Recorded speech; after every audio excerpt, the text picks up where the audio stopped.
Power star Pawan Kalyan, Harish Shankar combination అనగానే అభిమానుల్లో అంచనాలు ఆకాశాన్ని తాకుతాయి. ఆ క్రేజ్తోనే ఉస్తాద్ భగత్ సింగ్ గత నెల ఉగాది కానుకగా థియేటర్లోకి వచ్చింది. శ్రీలీల, రాశీ ఖన్నా సందడి చేసిన బాక్సాఫీస్ వద్ద ఈ సినిమా ఆశించిన స్థాయి విజయాన్ని అందుకోలేకపోయింది. అయితే ఇప్పుడు ఈ చిత్రం ఓటీటీ వేదికగా సరికొత్త రికార్డులు సృష్టిస్తోంది. ప్రముఖ ఓటీటీ సంస్థ నెట్ఫ్లిక్స్లో స్ట్రీమింగ్ అవుతున్న ఈ సినిమా కేవలం తెలుగులోనే కాకుండా పాన్ ఇండియా భాషల్లో దుమ్ము రేపుతోంది.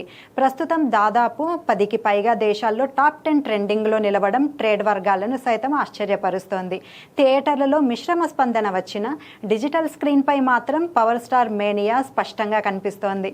సోషల్ మీడియాలో నెటిజన్లు మళ్ళీ అదే మిక్స్డ్ రెస్పాన్స్ ఇస్తున్నప్పటికీ వ్యూవర్షిప్ విషయంలో మాత్రం ఉస్తాద్ తగ్గేదే లేదంటున్నాడు. థియేటర్లలో మిస్ అయిన వారు, పవన్ కళ్యాణ్ స్వాగ్ని ఇష్టపడేవారు ఇప్పుడు నెట్ఫ్లిక్స్లో ఈ సినిమాను ఎగబడి చూస్తున్నారు.